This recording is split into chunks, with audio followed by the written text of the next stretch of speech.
Nós estamos seguramente na onda mais improvável da Europa.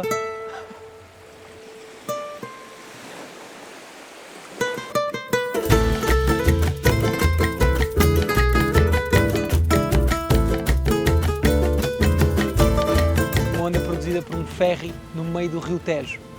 Mas embora esta história seja sempre ultra interessante de se viver, a razão que nos traz até aqui não é esta onda, mas sim o que está por baixo dela. E tal como esta onda que corre o risco de desaparecer, também esta história que estamos a contar é uma história de mudança.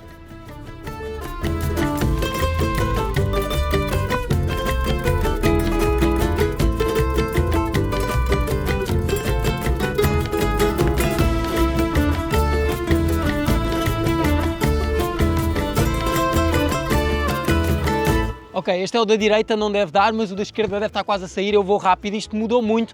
Antes quase sempre havia ondas boas, agora é só no pico da maré vazia. Eu já vos conto um bocadinho mais sobre esta história, vamos primeiro à água e eu já explico o que eu estou a fazer.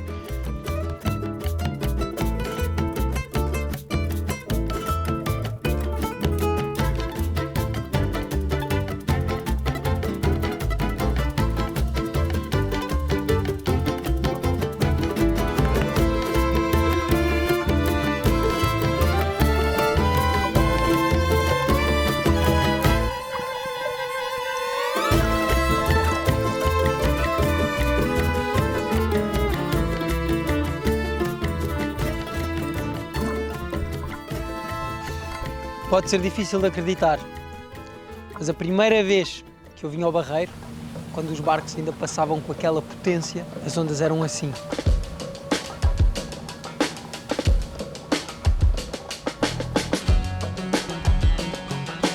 Estou a brincar, isto é na Namíbia.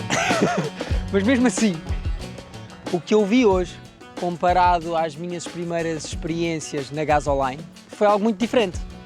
Nós conseguimos, por sessão, fazer várias ondinhas.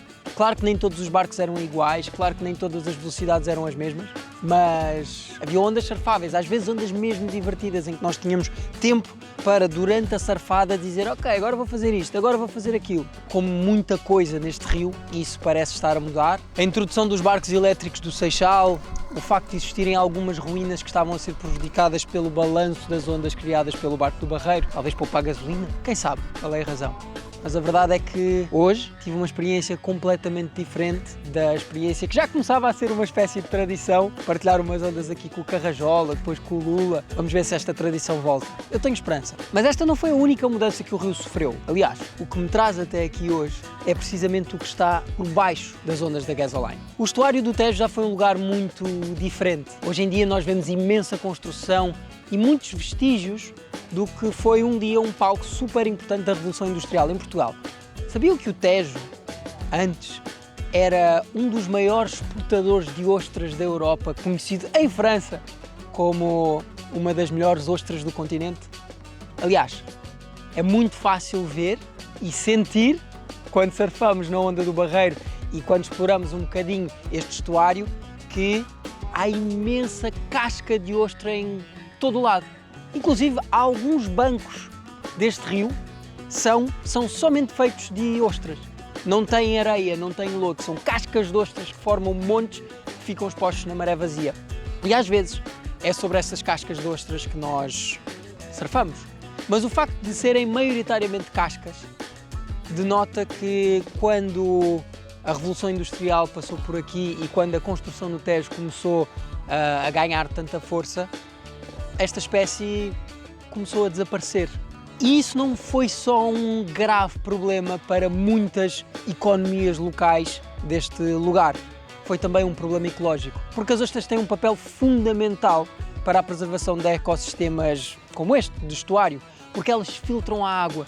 Li em algum lugar um dado inacreditável, que uma ostra consegue filtrar tipo 200 litros de água por dia, o que, além de retirar muita poluição da água, retira também detritos que fazem com que a água fique mais transparente, mais luz pode entrar, mais algas podem se desenvolver, mais vida pode prosperar. Hoje em dia as ostras estão devagarinho a voltar ao Tejo. Se é verdade que elas ainda não se podem comer, talvez elas possam já ter outro papel, um papel que nós podemos devagarinho começar a fomentar e quem sabe voltar a ter esta espécie tão importante aqui, com um impacto que nós ainda não conseguimos ver, mas que vamos explorar agora.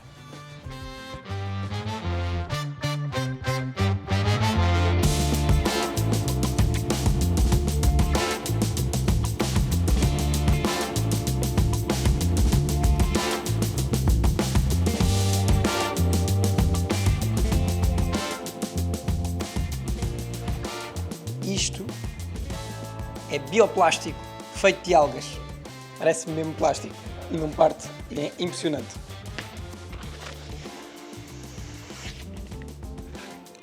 Cheira a banana, porque é casca de banana, só que é couro. E é mesmo resistente. Estou a puxar com tudo o que eu tenho. Não é nada esquisito do Museu de História Natural. É só kombucha. Isto vai virar couro. Couro de kombucha. Corombucha. Nós já gravámos um episódio com o micélio, mas olhem o power destes blocos. São cogumelos, não são? São tipo os anos dos cogumelos. Nós estamos num lugar em que tudo o que é feito com estes materiais atrás de mim, que são tipo cascas de camarões, ostras, conchas. Não sei o que é isto, mas vem de algum lugar da natureza. Cascas de laranja. O que é o Biolab? And this is a citizens makerspace. So it's basically a place where people can come and develop biomaterials or experiment with biomaterials. You've also got people making like leathers, and to make leathers you can use things like mushrooms, seaweed. Our project, we were briefed with creating a biomaterial using materials from this bioregion. We were kind of looking into the area a little bit, and oysters came up pretty early in our research of biomaterials we could use in the area, and we thought, okay, we can get oyster shells from restaurants, you know, it's a waste product, so we can use that. But they're also really high in calcium carbonate, which is the same material as limestone. And limestone is used in the construction industry for various things like making cement and all sorts of things. And we're also making use of these waste streams which are already existing. So initially, yeah, again, we were looking at restaurants to get our oyster shells from, but when we went to the oyster production sites, over there we found these like mountains of, well, almost mountains, you know, they're about 4 meters tall, just piles of oyster shells. But when we break up the shells, so when we turn it into powders and turn them into these tiles, at that point they are much more compostable because, you know, we've increased the surface area and we've already broken it down. Yeah. So it's also an interesting aspect that, you know, when it's just the oyster shell, it's hard for it to break down on its own. But once it's been turned into something, it can. It's actually easier than to compost a tile than it would be to compost the oyster shell coming from, some fancy restaurant. Yeah.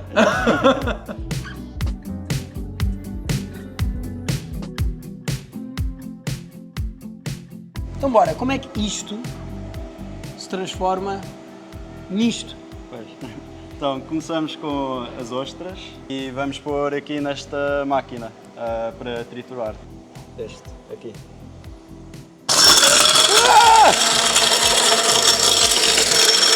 E agora vamos pôr este pó aqui dentro para panelar e tirar os pedaços maiores. Agora vamos misturar as ostras com as algas.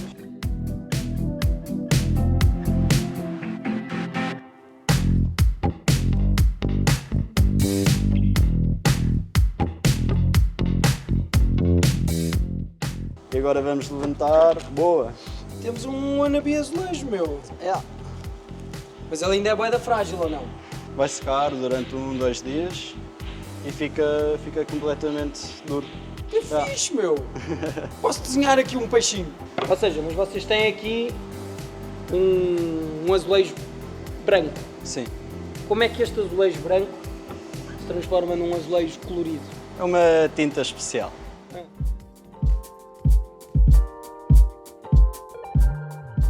What's the logic behind these colors here? Yeah, so the second part of the project is also very much doing the coating, so what we consider the glazing. And actually the idea is to bring to life all the colors that are in the Tejo, because we think of the rivers being something which is only green and blue. So this is a microalgae that you find in the Salinas of Sumuku, and it's basically a microalgae that the flamingos eat, and that's why they become pink. This is muscle pigment, which from also the Tejo. We have poppy seeds, which is also very much seasonal, and you have the flowers that come out a few months a year.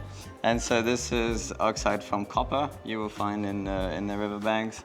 And then spirulina. So these three microalgae. Oh, wow, the process started with this. Oh, no. It looks like apocalyptic stone or something. Like Exactly. humans left the earth for 100 years and then you have the... I mean, we So also, cool to see the beginning. Why art then? Well, first of all, we're artists and designers, so we sort of mingle in that field. But mainly, sort of tiles have been such a strong Portuguese vessels throughout the centuries that we were thinking, okay, what would a Portuguese tile now look like as a biomaterial? There's like a huge panel of possibilities that can be done with tiles, and the idea of bringing them more contemporary and with a biomaterial take, which is very much disconnected from extraction and energy intensive materials. I think generally it's easier to tell someone, look, we have a tile in this art museum, than having to go to an engineering lab, right? I mean, I think it takes away sort of the performance driven aspect of something and allows much more freedom and creativity. So we talked a lot about oysters, right? But the other important component is the alginate, which comes from kelp or invasive seaweed like Rugalopteryx or Sargassum. Knowing that Rugalopteryx is 50% alginate, that opens up a whole world of using that invasive seaweed and the oyster shells from the region to create something which is interesting and bioregional. So I think initially tiles are very community driven in a way, and we had the idea of mixing this with food, and so creating a kitchen that could be used by the community in Marvila.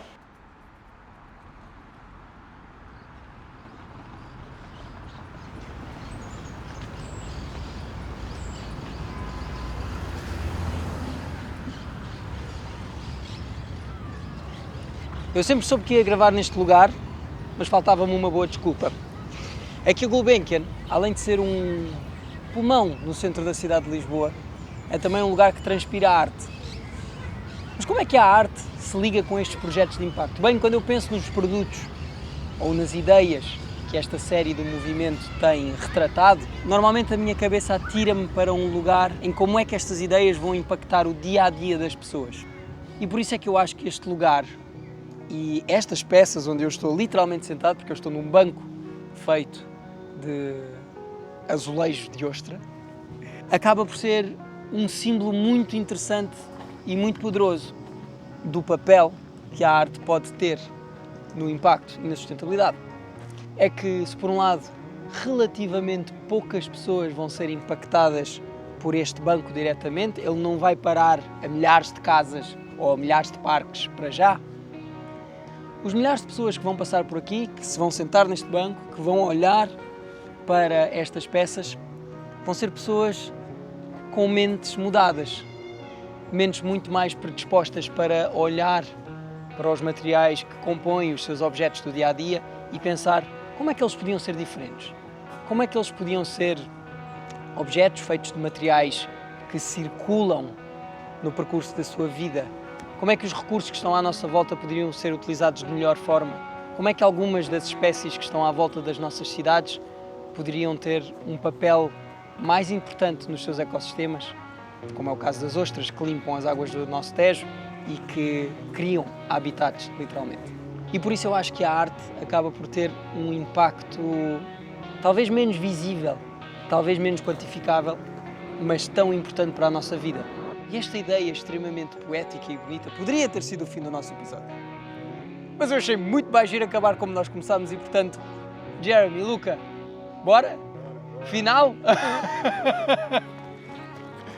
Assim é que se acaba! Slam! Vamos.